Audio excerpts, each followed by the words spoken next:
not working? Yeah. Okay. I'm going to take this carabiner and I'm going to reach around. And again, don't get in this position unless you are comfortable with your horse. Know what it's going to do behind it. It should never be kicking at you at this point. And I hook the carabiner in those two chains. And you can add chain if you want to add chain to that, that's fine. If I have, usually I'm working littler horses with bigger harness, so I usually have a lot of extra chain. This is just a bigger horse, so I don't have a lot of chain, but it should be able to go down and just hang out, and he's fine with that, okay?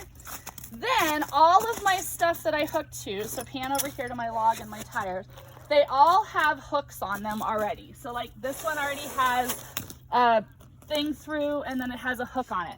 What I'm gonna do is I'm gonna run the rope through there. Maybe. I'm gonna run that rope through there, but not tie it off. So what I do is I run it through like so. Oh. And then Frank, quit being a turkey. So, Frank.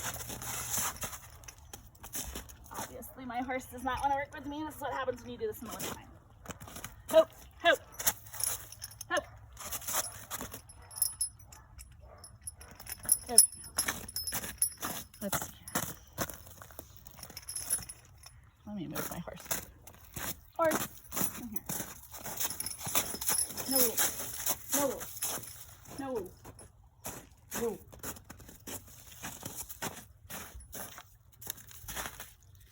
Oh, let's try this.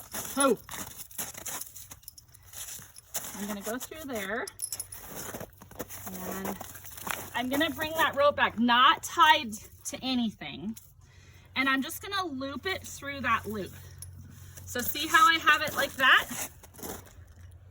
If I need to, I can completely let go of the rope and he'll walk right away from this log, okay?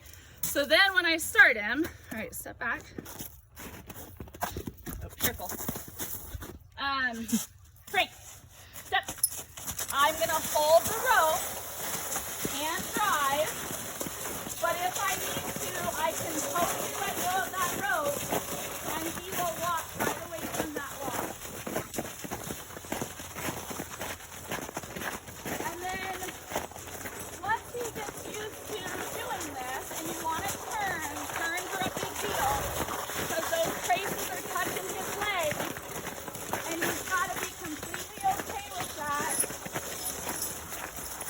before we would ever hook him to anything. But I can still do the same thing I did before, stand in the middle and drive him and hold on to the rope, okay? Now, big thing here is you never want to let him go. So if I need to let go of the rope, potentially I can let go of that rope, and if they are kicking around and doing shit, it comes right out of there.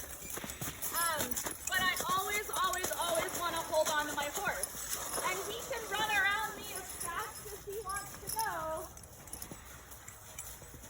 and I just kind of stand in the middle, and I can switch directions by standing in the middle as well.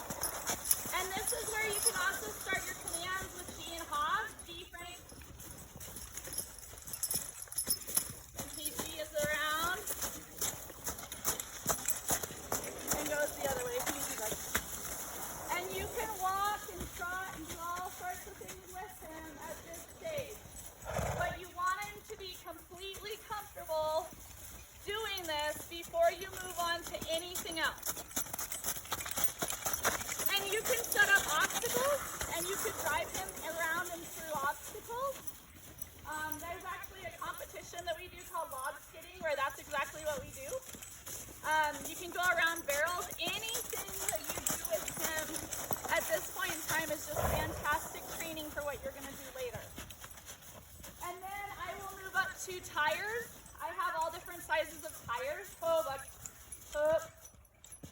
I have all different sizes of tires I can hook to and do the same thing so that I just progress up with them pulling all the different pieces of equipment.